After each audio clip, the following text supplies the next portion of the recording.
ସମସ୍ତଙ୍କୁ ସ୍ୱାଗତ। ଆଜିର ଏହି ବିଶେଷ ଗଭୀର ଆଲୋଚନାକୁ ଆମେ ଆଜି ଓଡ଼ିଶା ଷ୍ଟାଫ୍ ସିଲେକ୍ସନ କମିଶନ ବା OSSCର CGL ପରୀକ୍ଷା ପାଇଁ ଗୋଟିଏ ବହୁତ ଜରୁରୀ ବିଷୟ ଉପରେ କଥା ହେବା। ବିଷୟଟି ହେଉଛି ଆମର ଓଡ଼ିଶା ସାଧାରଣ ଜ୍ଞାନ କିମ୍ବା ଓଡ଼ିଶା ଜିକେ। ହଁ, ଓଡ଼ିଶା ଜିକେ ପ୍ରକୃତରେ ଯେକୌଣସି ପରୀକ୍ଷାର୍ଥୀ ପାଇଁ ଏଇଟା ଏମିତି ଏକ ବିଭାଗ ଯେଉଁଥିରେ ସବୁଠୁ ଅଧିକ ସ୍କୋର କରିହେବ ଆଉ ସବୁଠୁ ଅଧିକ ଭୁଲ ବି ହୋଇପାରିବ। ଏକଦମ ଠିକ୍। ଆଉ ଆଜିର ଏହି ଆଲୋଚନାରେ ଆମେ ସିଧାସଳଖ ଆମର ପ୍ରାକ୍ଟିସ୍ ସେଟ୍ ନମ୍ବର 14 ଉପରେ ଫୋକସ୍ କରିବା। ଆଜି ଆମେ ଏହି ପ୍ରାକ୍ଟିସ୍ ସେଟ୍ ମାଧ୍ୟମରେ ଓଡ଼ିଶାର ନଦୀ, ମନ୍ଦିର ଏବଂ ବନ୍ୟପ୍ରାଣୀଙ୍କୁ ଟିକେ ନୂଆ ଆଙ୍ଗେଲରୁ ଦେଖିବ। ତାହେଲେ ଆଉ ଡେରି ନ କରି ଆସନ୍ତୁ ଆରମ୍ଭ କରିବା ଆମର ପ୍ରଥମ ବିଭାଗରୁ। ଏଇଟା ହେଉଛି ଓଡ଼ିଶାର ନଦୀ ଏବଂ ଭୌଗୋଳିକ ରୂପରେଖା ଉପରେ। ଆମ ପ୍ରାକ୍ଟିସ୍ ସେଟ୍ର ପ୍ରଶ୍ନ ନମ୍ବର 1 ରହିଛି ଆମର ପ୍ରସିଦ୍ଧ ସାତକୋଶିଆ ଗଣ୍ଡ ଉପରେ। ମୁଁ ପ୍ରଶ୍ନଟି ପଢ଼ୁଛି। ସାତକୋଶିଆ ଗଣ୍ଡ କେଉଁ ନଦୀ ଦ୍ୱାରା ସୃଷ୍ଟି ହୋଇଛି? ଏଥିପାଇଁ 4ଟା ଅପସନ୍ ଅଛି। A Brahmani, B Mahanadi, C Baitarani ଏବଂ D ଋଷିକୁଲ୍ୟା। ଯଦି ଆମେ ଦେଖିବା, ଓଡ଼ିଶାର ସବୁଠାରୁ ବଡ଼ ନଦୀ ଭାବରେ ମହାନଦୀ ଅଧିକାଂଶ ଗୁରୁତ୍ୱପୂର୍ଣ୍ଣ ଗଣ୍ଡ ବା ପ୍ରକଳ୍ପ ସହ ଜଡ଼ିତ। ହଁ, ତେଣୁ ଏଠାରେ ସଠିକ୍ ଉତ୍ତରଟି ଅପସନ୍ B ମହାନଦୀ ହିଁ ହେବ। କିନ୍ତୁ ଏହାର ଯେଉଁ ଭୌଗୋଳିକ ପ୍ରକ୍ରିୟା ଅଛି ତାହା ବହୁତ ରୋଚକ। ମହାନଦୀ ଯେତେବେଳେ ଛତିଶଗଡ଼ରୁ ଆସି ଓଡ଼ିଶା ଦେଇ ପ୍ରବାହିତ ହୁଏ ଆଉ ଆମର ପୂର୍ବଘାଟ ପର୍ବତମାଳା ପାଖରେ ପହଞ୍ଚେ, ଏହା ପର୍ବତକୁ କାଟି ଏକ ବିଶାଳ ଏବଂ ଗଭୀର ଗାତ ବା ଗର୍ଜ ସୃଷ୍ଟି କରେ। ଆଚ୍ଛା, ଏଇ ଯୋଉ ସାତକୋଶିଆ ନାମଟି ଅଛି, ଏହି ଶବ୍ଦଟି ପ୍ରକୃତରେ 7 କୋଶରୁ ଆସିଛି। ଆମର ପୁରୁଣା ମାପ ଅନୁସାରେ 7 କୋଶ ମାନେ ହେଉଛି ପ୍ରାୟ 14 ମାଇଲ ବା 22 କିଲୋମିଟର। ତେଣୁ ଏହା 22 କିଲୋମିଟର ଲମ୍ବରେ ଏକ ବିଶାଳ ଗଣ୍ଡ। କେବଳ ସେତିକି ନୁହେଁ, ଏହି ଅଞ୍ଚଳଟି ଜୈବ ବିବିଧତାରେ ଏତେ ଭରପୁର ଯେ ଏହାକୁ ଆମର ସାତକୋଶିଆ ବ୍ୟାଘ୍ର ଅଭୟାରଣ୍ୟ ବା ଟାଇଗର ରିଜର୍ଭ ଭାବରେ ଘୋଷଣା କରାଯାଇଛି। ବହୁତ ବଢ଼ିଆ ତଥ୍ୟ। ଆଉ ଯଦି ଆମେ ଅନ୍ୟ ଅପସନ୍ଗୁଡ଼ିକୁ ଦେଖିବା, ବ୍ରାହ୍ମଣୀ କିମ୍ବା ବୈତରଣୀର ନିଜସ୍ୱ ସୁନ୍ଦର ଉପତ୍ୟକା ଅଛି। କିନ୍ତୁ ସାତକୋଶିଆର ଯେଉଁ ବିଶାଳତା, ତାହା କେବଳ ମହାନଦୀର ଜଳଧାରା ଯୋଗୁଁ ହିଁ ସମ୍ଭବ ହୋଇପାରିଛି। ଏକଦମ। ନଦୀ ଏବଂ ପର୍ବତର ଏହି ସଂଘର୍ଷରୁ ହିଁ ପ୍ରକୃତିର ସବୁଠାରୁ ସୁନ୍ଦର ଦୃଶ୍ୟ ସୃଷ୍ଟି ହୁଏ। ଆଉ ଏହି ପଏଣ୍ଟଟି ମନେ ରଖିବା ପିଲାଙ୍କ ପାଇଁ ବେଶ ସହଜ ହେବ। ହଁ, ନିଶ୍ଚୟ। ବର୍ତ୍ତମାନ ଆମେ ପ୍ରଶ୍ନ 2 ଆଡ଼କୁ ଯିବା। ଏହା ଏକ ପ୍ରସିଦ୍ଧ ଜଳପ୍ରପାତ ବିଷୟରେ। ପ୍ରଶ୍ନଟି ହେଲା, ଡୁଡୁମା ଜଳପ୍ରପାତ ଓଡ଼ିଶାର କେଉଁ ଜିଲ୍ଲାରେ ଅବସ୍ଥିତ? ବିକଳ୍ପଗୁଡ଼ିକ ହେଲା A Koraput, B Ganjam, C Keonjhar, D Mayurbhanj. ଏଠାରେ ଯଦି କେହି ମୟୂରଭଞ୍ଜ ବା କେନ୍ଦୁଝର ସହିତ ଟିକେ ଦ୍ୱନ୍ଦ୍ୱରେ ପଡ଼ିଯାଏ, ତାହା ବହୁତ ସ୍ୱାଭାବିକ। ହଁ, କାରଣ ପିଲାମାନେ ଜାଣିଛନ୍ତି ଯେ ମୟୂରଭଞ୍ଜରେ ବରେଇ ପାଣି ଅଛି, କେନ୍ଦୁଝରରେ ଖଣ୍ଡାଧାର ଭଳି ବଡ଼ ବଡ଼ ଜଳପ୍ରପାତ ଅଛି। କିନ୍ତୁ ଡୁଡୁମାର ଠିକଣା ସମ୍ପୂର୍ଣ୍ଣ ଅଲଗା। ପ୍ରକୃତରେ ଏଠାରେ ସଠିକ୍ ଉତ୍ତର ହେଉଛି ଅପସନ୍ A କୋରାପୁଟ। ଆଚ୍ଛା।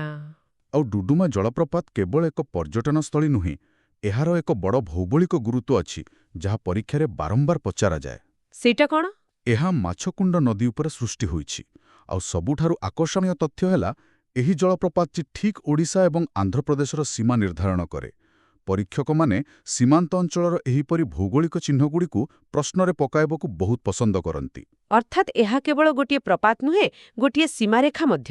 ଏକଦମ। ଆଉ ଏହା ସହିତ ମାଛକୁଣ୍ଡ ଜଳବିଦ୍ୟୁତ ପ୍ରକଳ୍ପ ମଧ୍ୟ ଏହି ପ୍ରକଳ୍ପ ସହିତ ଜଡ଼ିତ, ଯାହାକି ଉଭୟ ରାଜ୍ୟର ଗୋଟିଏ ମିଳିତ ପ୍ରକଳ୍ପ।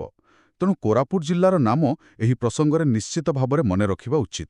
ଏହି ଯେଉଁ ଜଳବିଦ୍ୟୁତ ପ୍ରକଳ୍ପ କଥା ଆପଣ ଉଠାଇଲେ, ତାହା ଆମର ପରବର୍ତ୍ତୀ ଆଲୋଚନାକୁ ସିଧା ବାଟ କଢ଼ାଇ ନେଉଛି। କାରଣ ଆମ ପ୍ରାକ୍ଟିସ୍ ସେଟ୍ର ପ୍ରଶ୍ନ 5 ଠିକ୍ ଏହି ବିଷୟରେ ହିଁ ଅଛି। ଆଚ୍ଛା, କ'ଣ ଅଛି ପ୍ରଶ୍ନଟି? ପ୍ରଶ୍ନ 5 ହେଉଛି, ଇନ୍ଦ୍ରାବତୀ ଜଳବିଦ୍ୟୁତ ପ୍ରକଳ୍ପ କେଉଁ ଜିଲ୍ଲାରେ ଅବସ୍ଥିତ? ବିକଳ୍ପଗୁଡ଼ିକ ହେଲା A Kalahandi, B Rayagada, C Kandhamal, D Balangir. ଆମେ ଅନେକେ ଜାଣିଛେ ଯେ ଇନ୍ଦ୍ରାବତୀ ନଦୀ କଳାହାଣ୍ଡି ଜିଲ୍ଲାର ଥୁଆମୂଳ ରାମପୁର ଅଞ୍ଚଳରୁ ବାହାରିଛି। ସେହି ଲଜିକ୍ ଅନୁଯାୟୀ ଅପସନ୍ A କଳାହାଣ୍ଡି ହିଁ ସଠିକ୍ ଉତ୍ତର ହେବା କଥା। ହଁ, ବିଲକୁଲ। ଅପସନ୍ A କଳାହାଣ୍ଡି ସମ୍ପୂର୍ଣ୍ଣ ସଠିକ୍। କିନ୍ତୁ ଆମକୁ ଏହାର ପୃଷ୍ଠଭୂମିକୁ ବୁଝିବା ନିତାନ୍ତ ଦରକାର। ଗୋଟିଏ ସମୟ ଥିଲା ଯେତେବେଳେ କଳାହାଣ୍ଡିକୁ ମୁଖ୍ୟତଃ ଗୋଟିଏ ମରୁଡ଼ି ପ୍ରପୀଡ଼ିତ ଅଞ୍ଚଳ ଭାବରେ ଜଣାଯାଉଥିଲା। ହଁ, ଖବରକାଗଜରେ ଆମେ ସବୁବେଳେ ପଢ଼ୁଥିଲେ। ଠିକ୍ କଥା। ଏହି ଇନ୍ଦ୍ରାବତୀ ଜଳବିଦ୍ୟୁତ୍ ପ୍ରକଳ୍ପ ଆସିବା ପରେ ଏହା କେବଳ ଯେ ବିଦ୍ୟୁତ୍ ଉତ୍ପାଦନ କରୁଛି ତାହା ନୁହେଁ, ବରଂ ଏକ ବିଶାଳ ଅଞ୍ଚଳକୁ ଜଳସେଚନର ସୁବିଧା ଯୋଗାଇ ଦେଇଛି। ଏହା କଳାହାଣ୍ଡିର ସୃଷ୍ଟିକୁ ଏକ ନୂଆ ଜୀବନ ଦେଇଛି ବୋଲି ଆମେ କହିପାରିବା। ମାନେ ଗୋଟିଏ ପ୍ରକଳ୍ପ କେମିତି ପୁରା ଅର୍ଥନୀତିକୁ ବଦଳାଇ ଦେଇପାରେ, ତାର ଏହା ଗୋଟିଏ ବଡ଼ ଉଦାହରଣ। ନିଶ୍ଚୟ। ଆଉ ଗୋଟିଏ ସୂକ୍ଷ୍ମ ତଥ୍ୟ ପିଲାଙ୍କୁ ମନେ ରଖିବାକୁ ପଡ଼ିବ ଯେ ଇନ୍ଦ୍ରାବତୀ ଓଡ଼ିଶାରେ ଉତ୍ପନ୍ନ ହେଲେ ମଧ୍ୟ ଏହା ଆଗକୁ ଯାଇ ଗୋଦାବରୀ ନଦୀ ସିଷ୍ଟମରେ ମିଶିଥାଏ। ତେଣୁ ନଦୀ, ପ୍ରକଳ୍ପ ଏବଂ ଜିଲ୍ଲାରୁ ଅର୍ଥନୈତିକ ପରିବର୍ତ୍ତନ ଏସବୁ ଗୋଟିଏ ସୂତାରେ ବନ୍ଧା। ଆଉ ପରୀକ୍ଷାରେ ଏହିସବୁ ଆଙ୍ଗେଲରୁ ପ୍ରଶ୍ନ ଆସିପାରେ। ବହୁତ ସୁନ୍ଦର ବିଶ୍ଳେଷଣ। ଏବେ ଆସନ୍ତୁ ସେହି ବହୁ ପ୍ରତୀକ୍ଷିତ ପ୍ରଶ୍ନ ପାଖକୁ ଯିବା, ଯାହାକୁ ଆମେ ଆଲୋଚନା ଆରମ୍ଭରୁ ଏକ୍ଜାମ୍ ଟ୍ରାପ୍ ବା ପରୀକ୍ଷାର ଫାଶ ବୋଲି କହୁଥିଲେ। ଏହା ହେଉଛି ଆମର ପ୍ରଶ୍ନ 8। ମୁଁ ପ୍ରଶ୍ନଟି ପଢ଼ୁଛି, ଟିକେ ଧ୍ୟାନ ଦେଇ ଶୁଣିବେ। କେଉଁ ନଦୀ କଳାହାଣ୍ଡି ଜିଲ୍ଲାର ପୂର୍ବଘାଟ ପର୍ବତମାଳାରୁ ବାହାରିଛି? ବିକଳ୍ପଗୁଡ଼ିକ ହେଉଛି ଏ. ବଂଶଧାରା, ବି. ଋଷିକୁଲ୍ୟା, ସି. ଇନ୍ଦ୍ରାବତୀ, ଡି. ନାଗାବଳୀ। ଆଚ୍ଛା। ଏବେ ଏହି ପ୍ରଶ୍ନଟିକୁ ଟିକେ ଧ୍ୟାନରେ ଦେଖିଲେ ଜଣାପଡ଼େ ଯେ ଏଥିରେ ଗୋଟେ ଶବ୍ଦଗତ ଖେଳ ଅଛି। ଯଦିଓ ଆମର ଅଫିସିଆଲ ଆନ୍ସର କି ଅନୁଯାୟୀ ଏହାର ଉତ୍ତର ବିକଳ୍ପ ବି ଋଷିକୁଲ୍ୟା ଦିଆଯାଇଛି, ଏଠାରେ ଏକ ବଡ଼ ଦ୍ୱନ୍ଦ୍ୱ ଲୁଚି ରହିଛି। ଆପଣ ଏହାକୁ କେମିତି ବ୍ୟାଖ୍ୟା କରିବେ? ଏଇଠାରେ ହିଁ ଆମର ପ୍ରକୃତ ବିଶ୍ଳେଷଣର ଆବଶ୍ୟକତା ପଡ଼େ। ଦେଖନ୍ତୁ, ପ୍ରଶ୍ନରେ କଳାହାଣ୍ଡି ଜିଲ୍ଲା ସ୍ପଷ୍ଟ ଭାବରେ ଉଲ୍ଲେଖ କରାଯାଇଛି।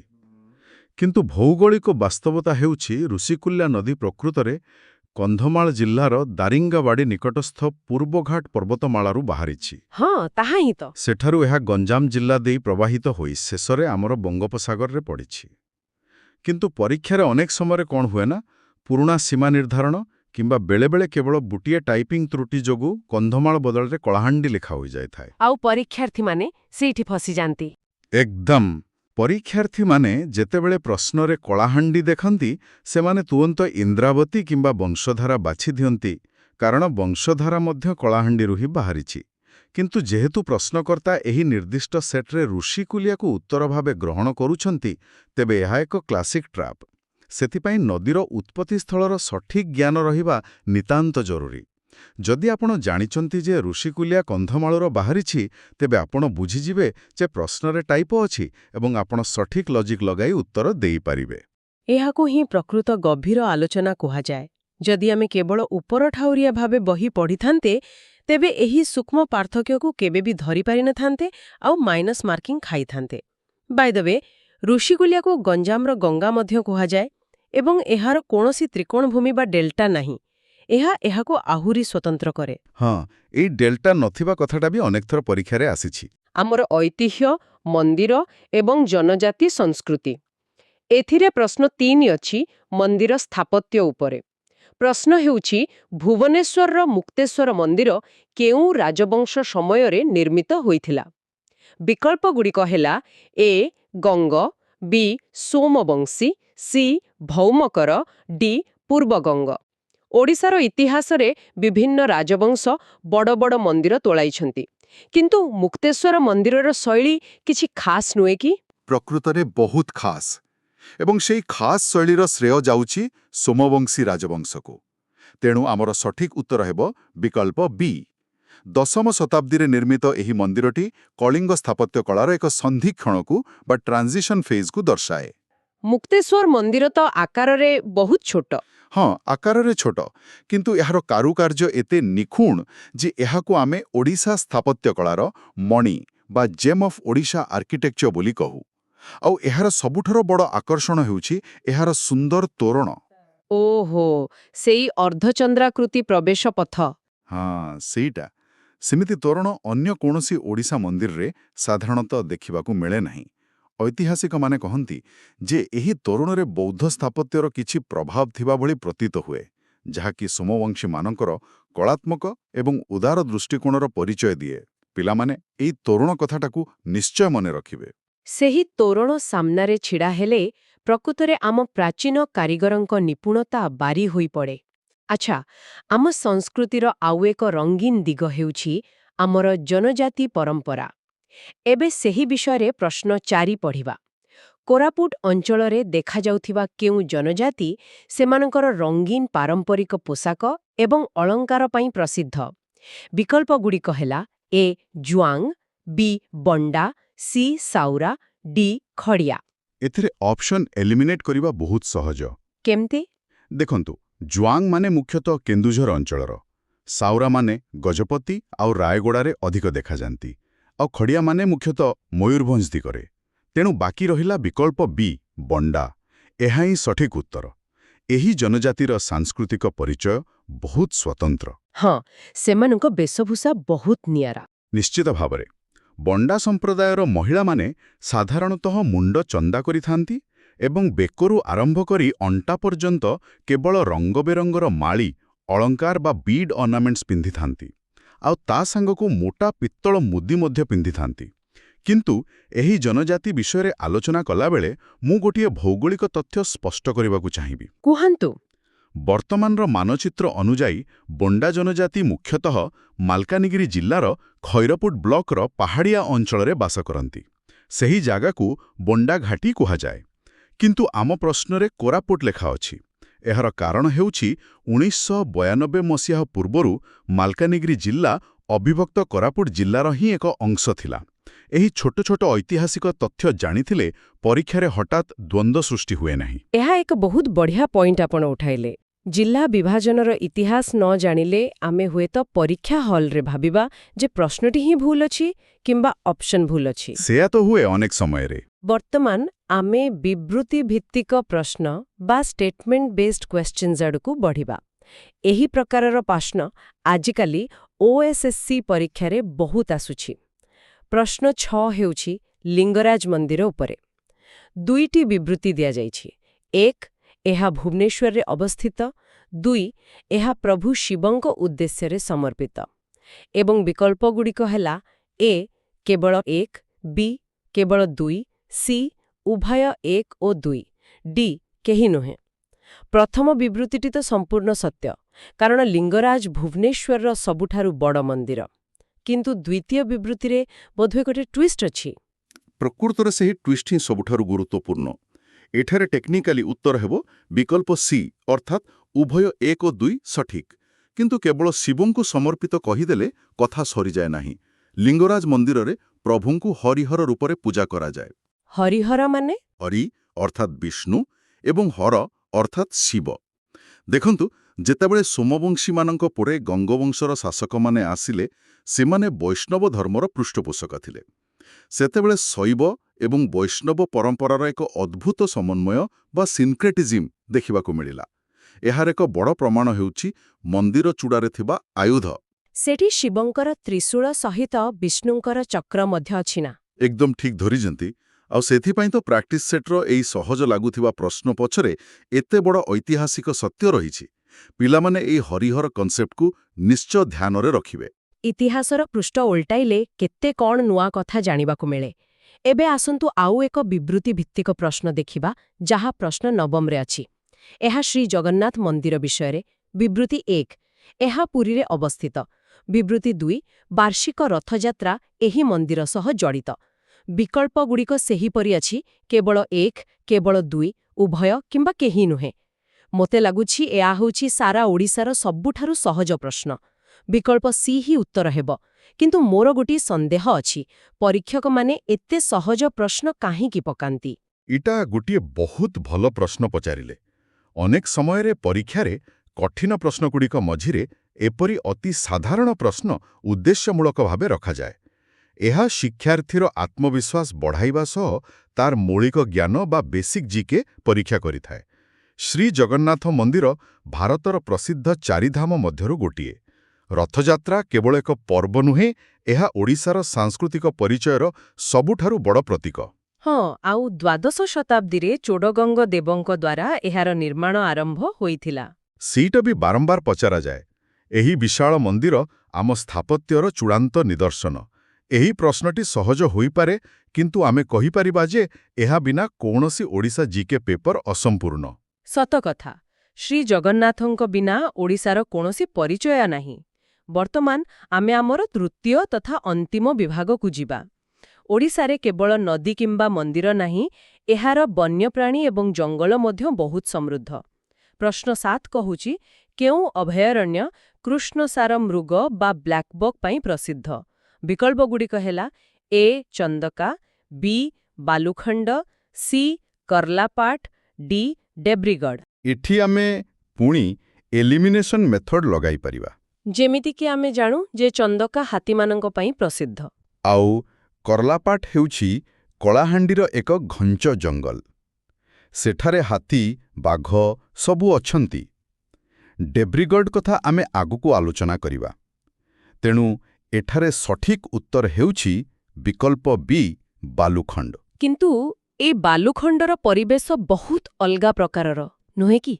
ମାନେ ଏହା ଅନ୍ୟ ଅଭୟାରଣ୍ୟ ଭଳି ନୁହେଁ। ଏକଦମ ସଠିକ୍ ଧରିଛନ୍ତି।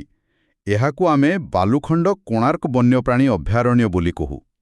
ସାଧାରଣତଃ ଆମେ ଭାବୁ ଯେ ବନ୍ୟଜନ୍ତୁମାନେ କେବଳ ପାହାଡ଼ିଆ କିମ୍ବା ବହୁତ ଘଞ୍ଚ ଜଙ୍ଗଲରେ ରହୁଥିବେ। କିନ୍ତୁ ବାଲୁଖଣ୍ଡ ହେଉଛି ଏକ ଉପକୂଳବର୍ତ୍ତୀ ବା କୋଷ୍ଟାଲ ଜଙ୍ଗଲ। ଏହା ଆମ ପୁରୀ ଓ କୋଣାର୍କ ମେରିନ୍ ଡ୍ରାଇଭ୍ ନିକଟରେ ବଙ୍ଗୋପସାଗର କୂଳରେ ବ୍ୟାପିଛି। ସେଠି ତ ବହୁତ ଝାଉଁ ଗଛ ଅଛି। ହଁ, ମୁଖ୍ୟତଃ ଝାଉଁ ଏବଂ କାଜୁ ଗଛର ବଣ ଦେଖିବାକୁ ମିଳେ ସେଠି। ଏହି ସମୁଦ୍ରକୂଳିଆ ବାଲିଆ ମାଟି ଏବଂ ଛୋଟ ଛୋଟ ବୁଦାଳିଆ ଜଙ୍ଗଲ କୃଷ୍ଣସାର ମୃଗ ଏବଂ ଚିତ୍ରାହରିଣ ବା ସ୍ପଟେଡ୍ ଡିଅର୍ ମାନଙ୍କ ପାଇଁ ସବୁଠାରୁ ଅନୁକୂଳ ପରିବେଶ ସୃଷ୍ଟି କରେ। ଆପଣ ଭାବନ୍ତୁ, ଗୋଟିଏ ପଟେ ସମୁଦ୍ରର ଗର୍ଜନ, ସାଙ୍ଗକୁ ଅନ୍ୟପଟେ ହରିଣଙ୍କର ଡିଆଁ। ଏହା ପ୍ରକୃତରେ ଏକ ବିରଳ ସମନ୍ୱୟ। ବହୁତ ସୁନ୍ଦର ଦୃଶ୍ୟ। ଆଉ ଗୋଟିଏ କଥା, ଗଞ୍ଜାମର ଭେଟ ନେଇ ମଧ୍ୟ କୃଷ୍ଣସାର ମୃଗ ପାଇଁ ପ୍ରସିଦ୍ଧ। କିନ୍ତୁ ଯେତେବେଳେ ପ୍ରଶ୍ନର ଅଭୟାରଣ୍ୟ ବା ସାଙ୍କ୍ଚୁଆରୀ ପଚରାଯାଏ, ସେତେବେଳେ ବାଲୁଖଣ୍ଡର ନାମ ହିଁ ଆଗ ଆସେ।